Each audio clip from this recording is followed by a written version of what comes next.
aí que gosta de ficar em casa, que gosta de pegar um cineminha, que gosta às vezes de ir até o cinema, você viu quantas opções tem aí para esse final de semana.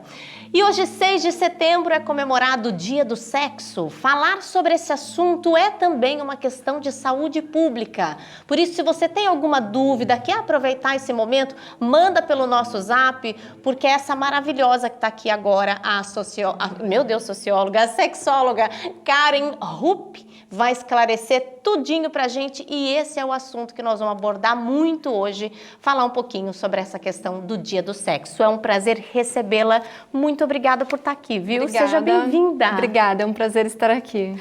Vamos começar, gente, falando de uma coisa que eu até introduzi, né? Por que a gente tem tanta dificuldade hoje ainda, né, nos tempos de hoje, de falar sobre sexo e até mesmo educação sexual? Por isso, por que isso ainda é um tabu? Nós temos uma construção cultural e histórica muito fechada, né? Então, até hoje ainda tem muito tabu envolvido em relação a esse assunto, né, do sexo, tanto que em escolas é muito difícil abordar esse assunto. Como não se tem educação sexual nas escolas também, não tem uma preparação de pais, de professores, ainda é um assunto muito tabu, por ser muito reservado, muito privado e cheio de detalhes que as pessoas não querem que isso seja algo natural. E isso é tão difícil, né, da compreensão, porque acaba gerando uma série de consequências negativas na vida dessas pessoas, principalmente depois de adultas também, né, na adolescência, na fase adulta da vida. Com certeza, porque uma relação sexual, uma educação sexual bem estruturada, que é diferente de ensinar as pessoas a fazer sexo, que é o que muita gente acha, nós aprendemos a questão do respeito, do consentimento, da saúde, da autonomia.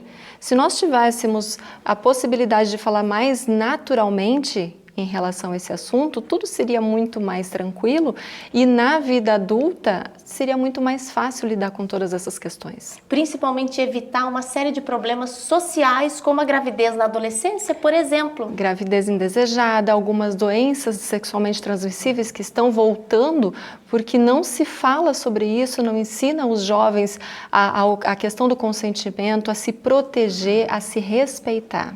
Tem muito a falar sobre isso. Vamos colocar na tela o primeiro recadinho que o pessoal de casa já está participando?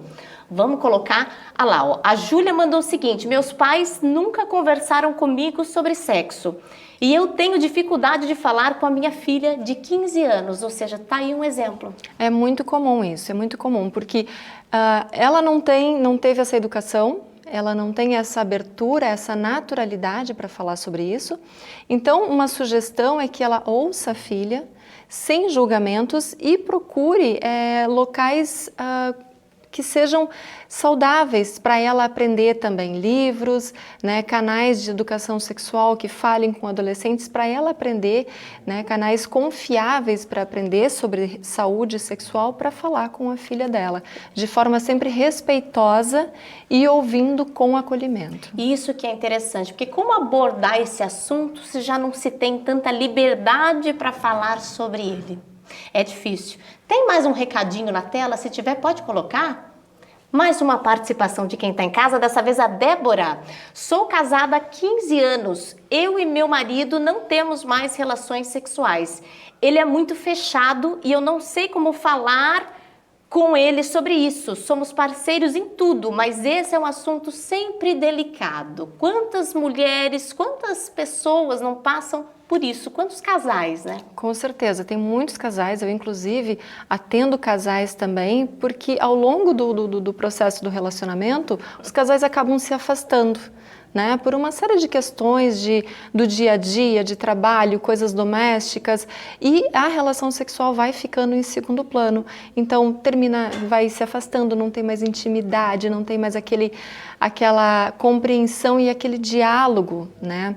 É muito delicado, né, falar sobre sexo. A minha sugestão para ela é que ela comece aos poucos, que ela se abra e fale de si. Quando a gente fala de si, a gente abre a possibilidade para outra pessoa falar também. E de forma aberta, sem julgamentos, e falar que quer reativar, reconectar esse relacionamento, às vezes fazendo coisas que faziam quando namoravam, como ir num cinema, que muitas vezes não faz mais, andar de mão dada, as coisas simples ajuda a reconectar o relacionamento também. Um abraço, um beijo, às vezes na correria, né? Sai correndo, fica um oi, tchau, uma coisa muito fria, e tudo isso acho que acaba influenciando, né? Para ir perdendo esse encantamento, né? Do estar a dois, né? A gente deixa o dia a dia que consuma, né, tudo isso. A gente sempre correndo atrás de dinheiro, trabalhando, e aí os pequenos detalhes a gente, como dar um beijo de boa noite, como fazer um carinho ou fazer a comida que ele gosta, uma massagem nos pés dela, coisas pequenas para sempre manter o relacionamento aceso. E se não conseguir ali resolver em casa, que busque ajuda, né, profissional, porque às vezes realmente você vê no caso ali, ela diz que ele é muito fechado, né? Então se ele talvez não conseguir se abrir com ela, que é a parceira dele, que se abra para um profissional para ir aos poucos resolvendo essa questão, né? Exatamente, nós temos terapeutas de casal que podem atender casais, né? Eu atendo numa plataforma chamada Amo Terapia, onde nós temos vários terapeutas que a gente atende as demandas de sexualidade, relacionamento, e eu tenho clientes que são sozinhos e tenho clientes que são casais também, que a gente ajuda a essa reconexão, ferramentas simples, mas muito assertivas para retomar esse relacionamento de forma como era no início. Muito bem. Tem mais um recadinho? Acho que talvez a gente tenha mais um, né? Vamos colocar na tela? Ah lá, mais um recadinho. Essa pessoa não quis se identificar e diz assim: estou no meu 3º casamento e agora sim, já madura, posso dizer que estou feliz no casamento. Hoje eu converso com ele sobre tudo, ou seja, a experiência acho que trouxe maturidade para falar também sobre esse assunto. Com certeza. Uma coisa muito importante é a gente nunca esquecer da gente. Então, eu preciso cuidar primeiro de mim para depois estar bem num relacionamento. Quando a gente passa por vários relacionamentos, a gente aprende a se priorizar.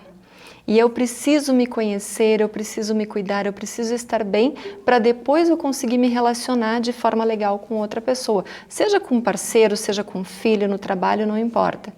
Mas quando a gente tem uma certa idade, a gente aprende que a prioridade somos nós.